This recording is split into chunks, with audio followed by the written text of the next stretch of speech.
as usual, I do a video on whatever I've been chatting about, on just what people have been asking about. And Twin Fires came up because I played it in some lists, and some people went, "Oh, it's really good," and they started using it. And since then, I haven't really used Twin Fire in lists.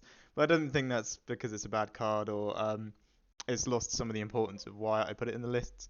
I think it's pretty good, and I also wanted to just have like a general chat about steel removal because steel removal is not the same as red removal. Red removal, to be honest with you, it has a lot of staples. A lot of the cards just read, play this, remove this character. So you've got Be Prepared and you've got Dragonfire. So you play them and you just remove a character. And cards like that, kind of the reason why I guess they're adding a lot of ward stuff to the game because without ward, you have a lot of characters that Brawl just removes so easily, or Dragonfire as well, and then of course they sort of be prepared to answer everything and Sisu and all that. But with steel removal, we're pretty much only as good as the character's healths right now, and a lot of the cards besides Along Came Zeus or Strength of the Raging Fire as well. I'm gonna put that in there. Don't really remove a lot of the powerful cards right now, and a lot of the powerful cards I mean like Daisy, Daisy Duck from last set, I believe it was, or the set before. And this one we got Genie as well, and we've had the 3-cost CC that has 4 health for a little while as well. All characters that have 4 health, and we've never really had an appropriate 4 strength, 4 damage sort of card to answer those things. I mean, Strength for the Raging Fire is probably the best, and then Zeus is just a cover all. But if you're using Along Came Zeus to kill a Daisy, or banish a Daisy, sorry. That never feels that good. So yeah, we've just sort of had a little bit of a rough time with steel removal. I'm really hoping they do that because as they creep up and make the characters more powerful, they kind of need to make the answers more powerful.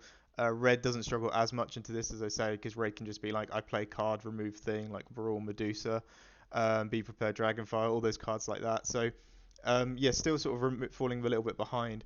And Twinfire is sort of I think it comes from a lot of people grasping at trying to just get some new advantages to playing Steel.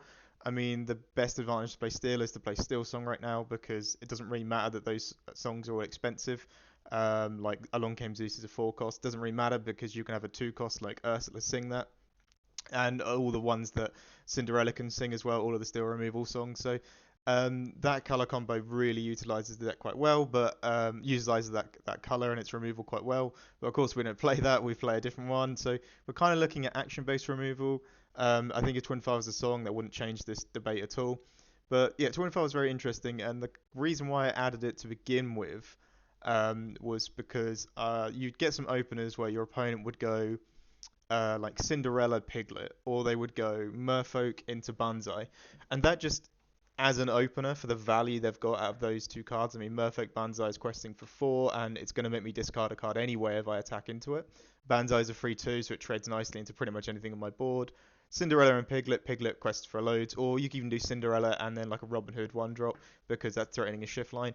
But it's having these insanely powerful openers where our only real return is like Porpsicle into a 2-drop Smee or something like that, or we could play a Captain Hook or any of our 1-drop goons. We could play that, but it's never going to be as impactful. So Twinfire was able to delete both of those things, and the only disadvantage would be losing a card in the hand. If it was against Merfolk, it wouldn't really matter because in interaction we would probably have to lose a card in our hand anyway. So it's never really that bad unless you fire the cannons in, but still, it doesn't matter. It's getting a bit too in depth. So I did really feel like Twin Fire was a good approach to that. Sometimes, like I say, you'll have a matchup where they play Cinderella, they play Piglet, or whatever they play on 2, they play Robin Hood 1-drop, and just me playing my 2-drop is not going to be good enough to answer that or make an appropriate answer, sort of tempo swing wise. So I'd play Twin Fire. And I think overall that's pretty good. And of course, in depth you can go a lot further, especially with the whole new world builds where you could be like grab your swords and then I'll play Twin Fire, discard a card, and then deal 2 damage to something else. I sort of slowly went away from that, and the main reasoning was I noticed a lot of the high. I slowly went away from using Twin Fire, and what a lot of the high green purple players. So one of the matchups where I thought this card was pretty impactful.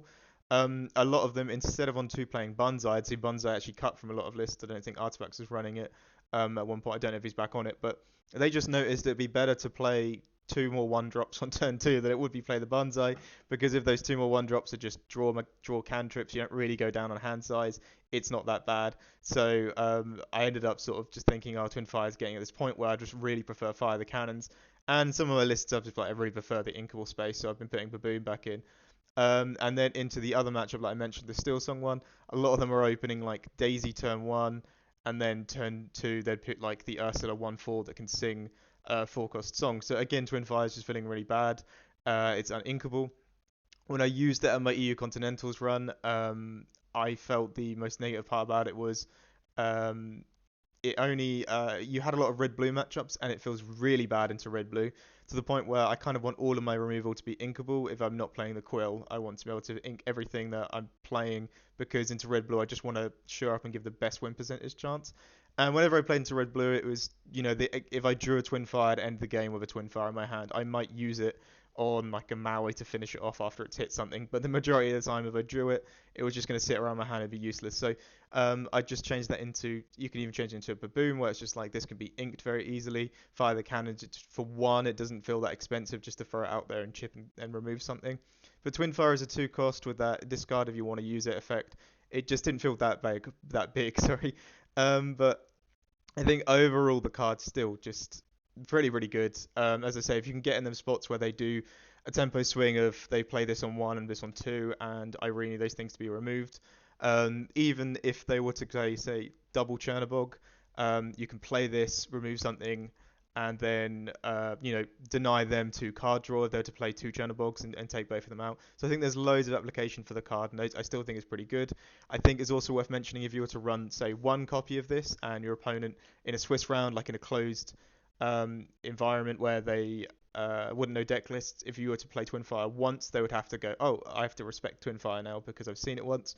And that's sort of a technique that a lot of decks use. Sometimes, Steel Song will play 1 Cinderella and they'll ink it early on, and your opponent will just constantly have to try and play around Cinderella, even though they don't have any. And when I say Cinderella, the big 7-cost one. So Twin Fire can be the same thing. Once your opponent knows you have it in the list, they're going to have to be thinking about it a lot. They won't know how many quantities you have in the list, so even having one can be impactful, just for that 2 damage everywhere. So I think it has a lot of positives, and the more you play of it, the discarding doesn't feel that bad. Let's be honest, Blue Steel runs quite a high on inkables, and we do tend to brick pretty much every game, or not majorly brick. I'm not saying that the brick so hard that the game is lost, but we do get to points where um, we've got 2 whole new worlds, we've got two whatever, grab, whatever it is, something, 2 dimes maybe, and you only need 1 dime. So you can just discard and then, use 2 extra damage and get some value out of that bricked hand, which is also something I've always liked with Quill, because you can put the card into the Inkwell and get some value out of it being a little bit of a bricked state. So I definitely think, yeah, run 1 or 2. You don't want to 4x it at all. It's a really appropriate answer to a lot of things. But as the meta was sort of shifting, I sort of went away from it because I just hadn't seen the Merfolk Bonzo open as much, or the Cinderella Piglet open as much. And of course, we're getting into the Dock builds now, where the Dock Mines build, sorry, where their main opening is like Daisy Duck into Smee. So again, I'm sort of finding less reasons to use it. But if you're playing a wheel variant, I think it's very good to draw later on, especially better than Fire the Cannons, because you can do grab your swords and then do Twin Fire, discard. And if you've got 7 new cards, you should have something you want to get this discard from your hand. And you can do 4 damage to 2 things, and that's quite a big impactful turn for you. So yeah, definitely I think I'll try it out. I think so. If I brought up my wheel list, where I'd make the cut is, of course, Fire the Cannons, because I don't think you'd want to win Fire the Cannons and Twin Fire. But I think what you could do is just do 2 Twin Fires and 1 Fire the Cannons, or vice versa, 2 Fire the Cannons and 1 Twin Fire, and play that sort of, make them respect it that you have it in your list. So yeah, it's been a very interesting card. It does feel a bit like we're just clutching at straws for steel removal cards and for better ones right now, because arguably if we got anything that's been suggested, sort of 4 damage removal actions and stuff like that, we wouldn't even have looked at Twin Fire, I don't think, or maybe we would have tested it out and said it wasn't great. But yeah, I think it feels like clutching at straws, but it does do the job. You're gonna have, if you play it, you're gonna have loads of moments where you just think, wow, I couldn't have done that turn without Twin Fire. It can even be like, if you're playing a dock build, you can be, your hand is 3 cards and it's, you got 4 ink, you play it, remove 2 things, discard the card, then play dock and refresh the hand, and then the discard didn't matter that much anyway because you were going to discard it with a dock.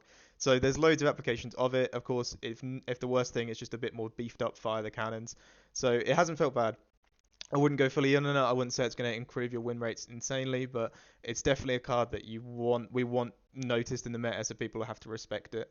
Even if other people are playing it in their lists, you could be a bit like, when you pay it into someone, they go, hold on, is this got Twin Fire in the list, and do I have to respect it, or can I go wide with my cheap sort of questers like my Banzais and stuff like that?